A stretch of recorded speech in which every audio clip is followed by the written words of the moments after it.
Imagine you apply for a job, and a week later, you get an email that says, "Thank you for your interest, but we've decided not to move forward." You never talk to a human during the application process. Later, you find out an AI system scanned your resume and silently decided, no. That sounds like a scene from Black Mirror, but that's where we already are. AI isn't just ChatGPT helping you brainstorm. It's making decisions about who gets jobs, loans, what you see in your feed, even how police allocate resources. Whenever technology affects real people's lives, we get big questions about fairness, responsibility, and law.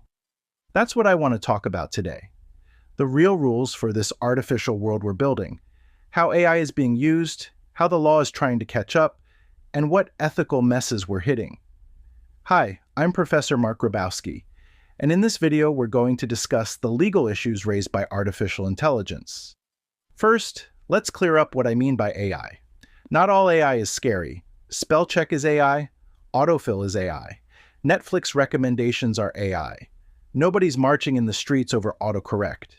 The real concern is advanced AI systems, generative AI that writes essays or creates images, large language models like ChatGPT that hold conversations, and decision-making systems that screen resumes, flag risky loans, or decide which patients get extra attention. These affect your opportunities, privacy, and rights, and the technology keeps advancing. In the past year, we've seen models that can reason through complex problems, search the web in real time, and handle text, images, and audio simultaneously. Each release sparks debate. Are these genuine breakthroughs in reasoning, or just better pattern matching? That matters for how quickly we get to more transformative and dangerous AI. So, what does the legal landscape look like? In the US, it's a patchwork. Illinois requires employers to tell you if AI analyzes your video interview. Colorado mandates high-risk AI systems avoid algorithmic discrimination. Tennessee requires public schools to have AI use policies. Multiple states have criminalized AI-generated child sexual abuse material. New York City requires bias audits for AI hiring tools. San Francisco bans city departments from using AI for surveillance. California almost became the leader on regulating AI. In September 2024, the legislature passed a bill which would have required developers of the largest models to implement safety testing, maintain kill switches, and face liability for catastrophic harms. It was the most ambitious AI safety bill in the country. OpenAI and Meta lobbied hard against it, but Governor Newsom vetoed it, saying it could stifle innovation. That showed how hard it is to regulate AI even in the most tech-friendly state. At the federal level, there's no comprehensive AI law. In 2023, President Biden issued an executive order requiring safety testing and discouraging harmful uses. President Trump came in, rescinded it in January 2025, and released his own policy focused on AI dominance, emphasizing deregulation and American leadership. Congress has floated proposals, but passed nothing. Federal policy is in flux. The closest thing to a national playbook is the AI Risk Management Framework, developed by the federal agency known as the National Institute of Standards and Technology. It's a voluntary checklist for how to try not to screw this up. It encourages transparency, accountability, privacy, and safety. But there's no legal penalty if you ignore it. Contrast that with the European Union. The EU passed the Artificial Intelligence Act, which entered force in August 2024. It categorizes systems by risk. Manipulative systems and real-time biometric surveillance were banned starting February 2025. High-risk uses in healthcare or education have heavy requirements, with full compliance required by August 2026. Fines can hit 7% of global annual revenue. The EU specifically bans emotion recognition technology in workplaces and schools. These are systems claiming to detect emotions from your face or voice. Critics say these tools are scientifically shaky and biased across races and cultures. So, are they doing the right thing? Supporters say it's necessary protection.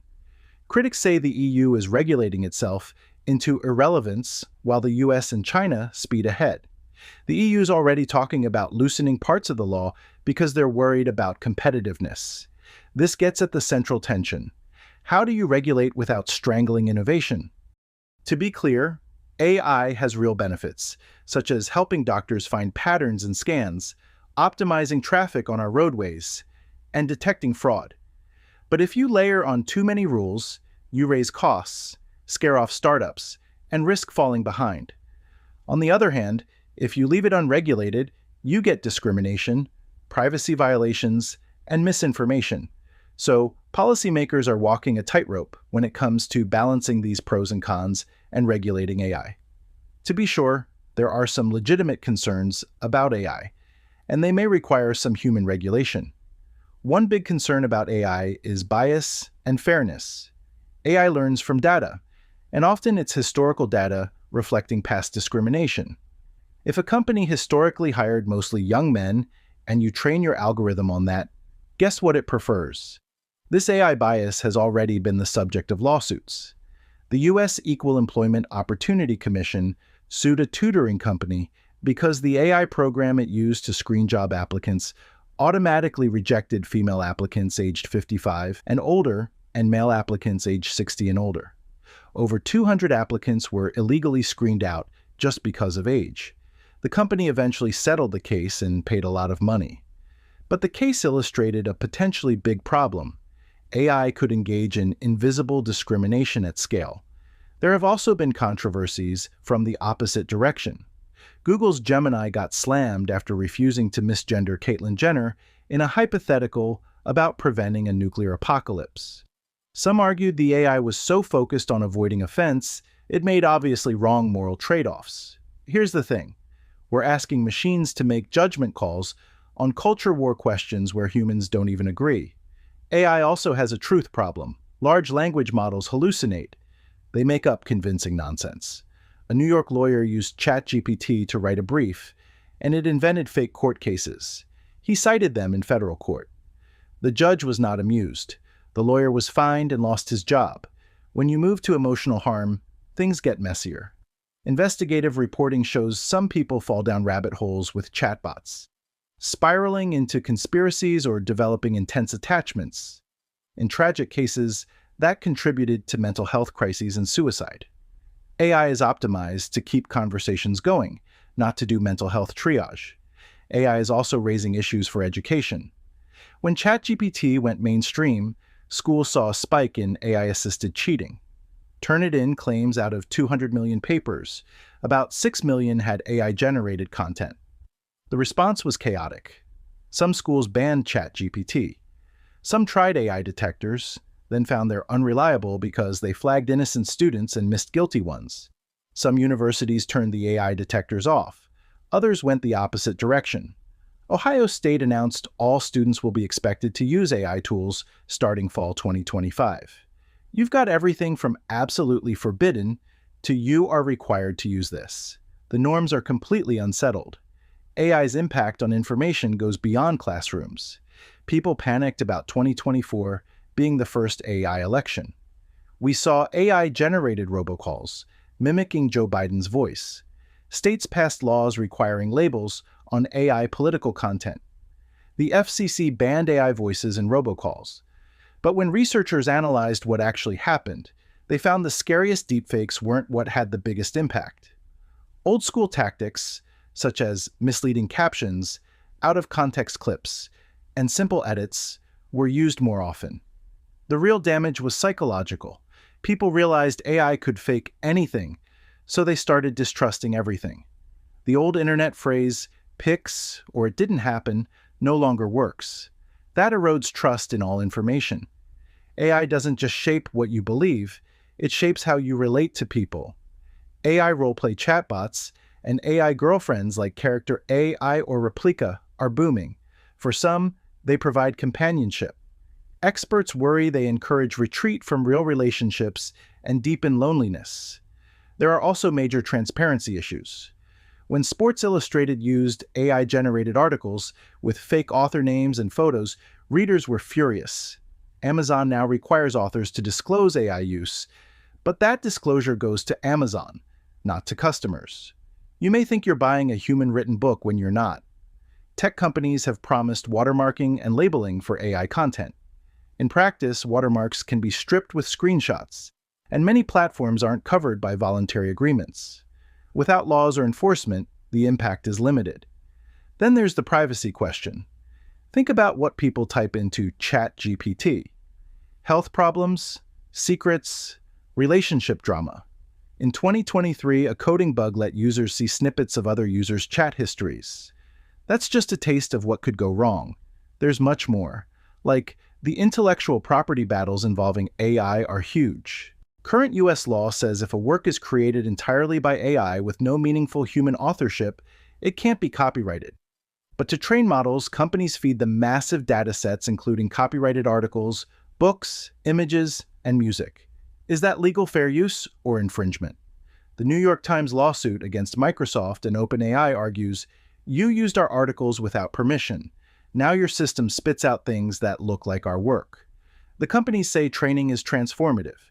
This is far from resolved and will reshape copyright law. We also can't ignore environmental costs. Training enormous models uses huge amounts of electricity and water.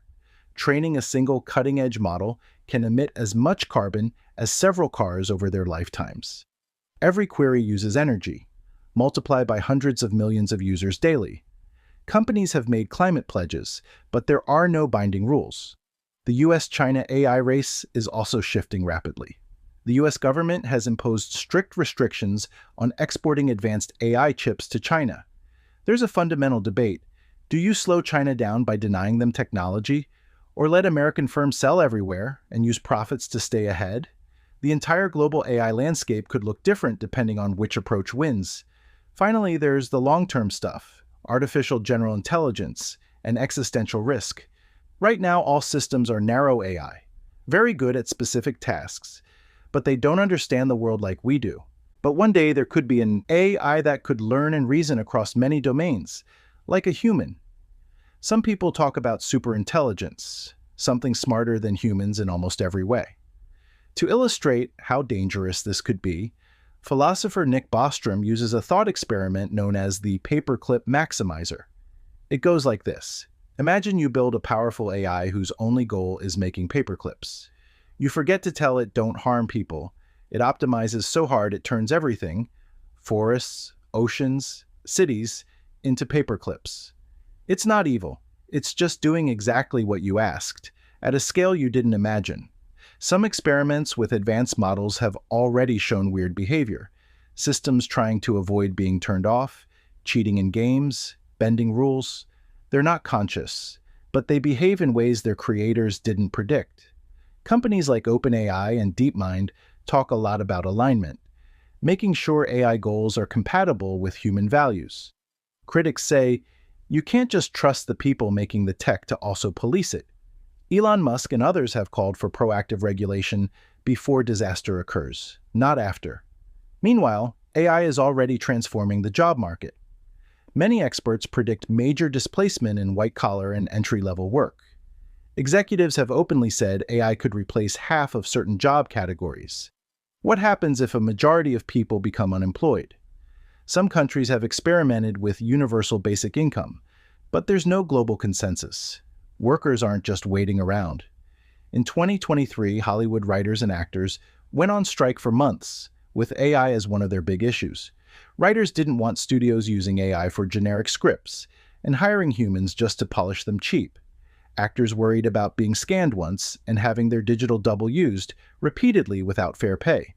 The contracts they ended up signing put real limits on AI use and are now being used as models by other unions. All this is happening while some researchers argue AI is overrated, that models are sophisticated pattern matchers, not true reasoners.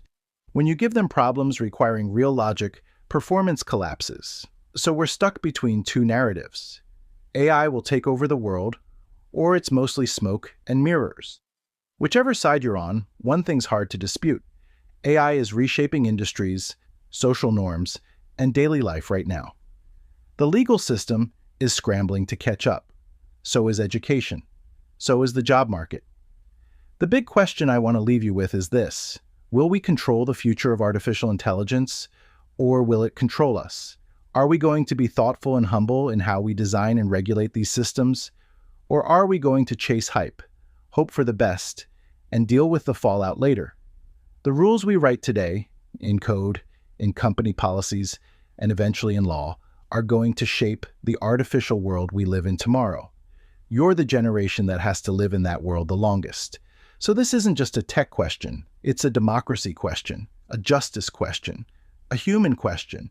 And the challenge for all of us is, are we moving fast enough and thinking clearly enough to get those rules right? Well, this is Professor Grabowski, and thanks for watching.